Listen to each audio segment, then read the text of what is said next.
Hi friends, welcome back to the channel. My name is Opal and this is the Gem Book Reviews. Today I'm going to be talking about my October recent reads. My first recent reads for October was Stolen Vases by Leslie Ann. Leslie is an incredible author and a great friend of mine. This is her third book in the Miller Brothers series, which I'm so excited for. I love it. It's one of my favorites of all time. I read it twice this year already. And now that it's officially out for you guys to read, I'm so excited for you guys to read it. It is a baseball romance. It is brothers rivalry romance. So if you're a fan of Romeo and Juliet or Nathan and Lucas's rivalry in One Tree Hill's earliest seasons on the basketball court, this book is definitely for you. I think Leslie did an incredible job creating the banter between both our male MMC Cam and our enemy in the book. Even though Talia is the enemy's younger sister, he is so protective over her, and he's like, Cam is my worst arch enemy and wants nothing to do with him, and including ever letting his sister be touched by Cam. It's forbidden. It's so sexy. I love it. I highly recommend it. I want everyone to read it. I've read it twice this year alone. I would go back right now and reread Cam. I think about it constantly. It's one of the best baseball romances I've ever read. Put it on your TBR. Put it on your TBR, read it, enjoy it. Tag Leslie. She'd love to hear about how much you love Cam, because I love Cam. And not only that, but like go back and check out Jace's book, Stolen Hearts. That's #1 in the series. And Mason's book is #2. I love the Miller Brothers. She's working on Eli's romance, and I cannot wait to see all my brothers in book, in print. And the second book on my list is from another favorite author of mine, Miss Julia Jarrett. Julia is an incredible author. She does small town romance to the T. I love it. It is amazing. This time she's trying her hand at baseball romance. And you know I'm a baseball romance girly. I love a good hockey romance, but right now I'm in my baseball phase. So Julia wrote the best virgin MMC I've ever read. I'm not usually like virgin MMCs. That usually gives me the ick. But this round, I felt real hard for a male MMC. He's just the cutest. He's giving golden retriever. So sexy, so in love with her. He has pined for this girl for so long. Lark is his best friend, but not only is she his best friend, but he's been waiting for her to be single for all these years, but she's always had a boyfriend. And he's always been the sideline best friend, go-to guy. This time he's gonna get his first chance at romance with Lark, but she doesn't know he's our virgin MMC. And there's a little bit of accidental in there, if you know what I mean. The only reason for my 4.5 is because I just wanted more. I loved this man, and I wanted more. I wanted all the extras and even more than the extras. I just wanted the story to be stretched out forever and ever. My third book on my list is from one of my other favorite authors, and no, this time I did not ARC or beta read for this author. But this is one of my favorite all-time cozy mystery authors, Jen McKinley. Jen, I love Jen's books. Library Lovers is my favorite. I've yet to read Hat Shop and Bake Shop mysteries from her series, but I did pick up my first ever Hat Shop mysteries at Value Village this month. I got lucky. They actually had one there. I was stoked. I ran it to the tail. I had to have it immediately. I will be reading Hat Shop eventually, but I'm still catching up on my Library Lovers. Library Lovers is about Lindsay Norris in her small town of, I believe it's called Briar Creek. She is our librarian of the town, and everyone knows Lindsay. Everybody loves Lindsay, but Lindsay's constantly finding herself in the midst of another mystery in her small town. Lindsay's getting married to our favorite, Mr. Captain. I love that romance, but I also love Robbie. Even though he didn't get his romance with Lindsay, he is still one of my favorite characters of all time. I'm glad he was able to be put into the series as not only her best friend, but also dating our local chief. A phenomenal story. This time around, Lindsay is getting ready for her wedding, and of course, a murder happens. One of Sully's closest friends and the pastor who's about to marry them in the wedding. So now Lindsay has to solve the mystery of who murdered the pastor, find a new pastor to replace so that her and Sully could get married in a matter of days. It's just amazing. It's an amazing book. Heathcliff is one of my favorite dogs in any series. Anytime he's in the series, I get the most like heart flutters, comfort, cozy reads. I highly recommend Library Lovers. I've read, I think this is like book 11 now in the series. I've only ever not read one of them. I love them all. And anytime I happen to another Lindsay Norris Library Lovers series, I'm immediately just comforted. It is my perfect seasonal read of every season. And this one just happened to be set in wintertime, which is perfect because it's November 1st today and outside is particularly yucky, full of snow. It's not very comforting. If I'm being honest, it looks a little bit like the Vampire Diaries and Stefan Salvatore might jump out of the bushes anytime soon. But I'm thinking cozy comfort reads. I enjoyed it at the end of October. 5 stars. My fourth read of the month was Never Going to Happen by Heidi Stevens.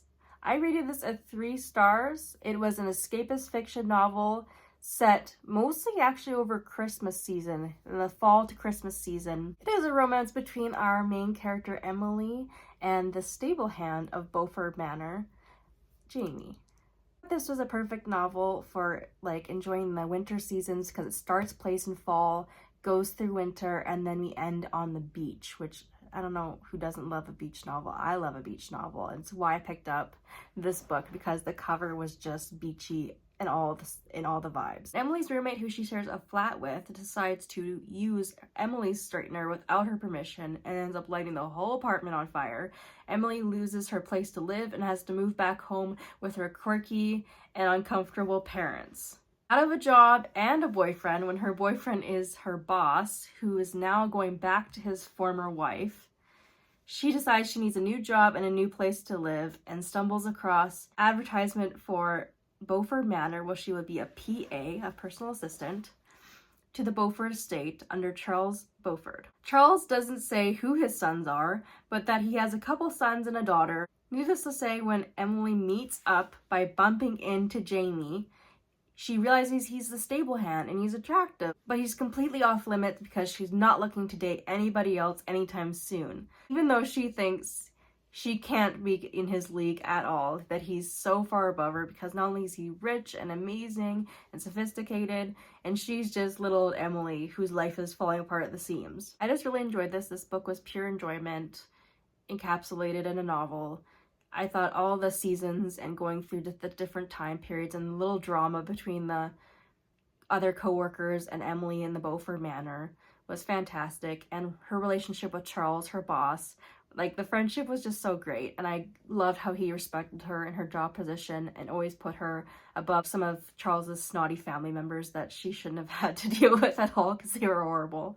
But one thing I'd rated about this, like low, I found that Jamie at times didn't fully express how much he loved Emily, and it felt a little bit like they quickly ramped it up to he's in love with Emily, but there wasn't really much build up on that. It was just, oh, they're dating, here's some trouble, and now they're in love. So I would have liked to see that more embellished, because there's a time where Jamie just made me infuriated with how he treated Emily, and it kind of quickly patched over that without much of a resolve. And not the least book novel I'm going to talk about is The Outcasts by John Flanagan. There is a lot of people who loved John Flanagan's writing and the Apprentice series. I have not read Apprentice. That was really daunting for me because I'm not a huge fantasy reader. I'm only tiptoeing into it recently. When I seen at my library that they had the Brother Band series, I had to pick that up because it's not only is it a shorter series, also written by John Flanagan, but it is a spin-off series that doesn't require you to read Apprentice to understand how it goes. It's just kind of its own full separate story. It's not connected. You don't have to read anything. Although if you have read Apprentice, you will understand parts of it more, and like over some characters and things overlap, like little tidbits. You're like, oh, cute. For the most part, you don't have to know anything going into this. This is book 2, which is what I'm currently reading. I did mine on audio. Libby has it. I'm sure you can check Libby or Hoopla for yours. Hal is our main character, and Hal, it's kind of like a coming of age story. Problem is Hal's an outcast because everyone else is a full-blooded Scandian, and he is a Scandian/Araluen boy, which means he's kind of like a dirty-blooded, like no one wants anything to do with Hal. He's kind of a mistreated young kid, even though he's fantastic. But him and his best friend Stig, decide that they're going to join the brother band competition and see if they can put Hal's boat, the Heron, into the brother band competition and hopefully win. And if you win the brother band competition, you are officially a warrior. You're part of like a bigger band of boys, and they treat you with more respect, and your family gets more money. And it's kind of like when the Hunger Games, when you won the reaping, and that you won the games, you won a lot of respect and dignity, and you had a higher status. It's like that. But of course, things happen in this novel, and the ending is superiorly surprising. I was shocked, and it leads you on to book 2, which I have been reading also on audio. But I picked up the book because there's a lot of sailing terms in these novels, and if you're not familiar with that, they have a glossary at the front of the novel you can read along with. I've pretty much got the basic concept, so I don't need to do that, but every now and again I like to flip through and see like what it is that the sailing term means. I find this book extremely adventurous, enjoyable, and some of my favorite characters are Hal, Thor, Stig. I'm even starting to like Ulf and Wolf, and even though they want to make me absolutely strangle them in the first book, I'm kind of coming around to them. I love the Oberjaw. He's one of my favorites, low-key. And if he had a romance book, I'd read that. I don't know what it is about the Oberjaw, but he is awesome. The whole book it honestly feels like a little bit of like Harry Potter in ways that they have all these tasks they have to complete in order to win the brother band competition, but also there's like some type of feeling that I get between like Thorn and Hal that is very similar to Hagrid and Harry. I picture Thorn to be a very Hagrid-like character. He's an old, kind of ratted up drunk, which, I mean, Hagrid was not a drunk, but he gives a very, like, fatherly essence to Hal because Hal's dad, Mickle, died in a battle many years ago, and he also was Thorn's best friend. So Thorn's task in life is to take care of Hal as his own. He lost his arm in a battle shortly after Mickle died, and he's been kind of falling off the edge ever since. With Hal being in this brother band, he takes this seriously. He starts to step up and become more of a figure to Hal. And in book 2, he does that even more, and that's where I'm at right now. I'm, as you can see, getting close to the 50% or over mark, and I will be reading book 3, which is what I also checked out of the library for this weekend, just in case I get there. I'm excited to see that. Yeah, so those are my most recent reads, and of course what I'm reading right now is The Invaders, book 2 in the Brother Band Chronicles series. I think I will stop reading after book 3 for now, just to put it on hold, but because I think books 1 through 3 have all the same story in it, like the storyline progresses from book 1 to 3, and then I think they start another kind of journey after that. So I'll be reading the first 3 at least on audio, and then I'll take a break and read some other stuff on my TBR, because I have, at this moment, including this book, 22 books on my TBR, immediate TBR, and I would like to get to those before the end of the year or early next year. What have I been up to?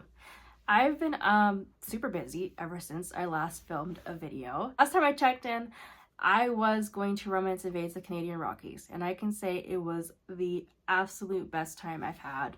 I love the Romance Invades the Rockies signing. It is always so splendid to go. I met up with one of my friends, B, and I was really excited because she's a bookish friend who I met through Instagram, and we did the whole thing together. It was phenomenal. I met some amazing authors, got some great books like Lena Hendricks. I hadn't read her before, but now I have, thanks to the signing, and she's phenomenal.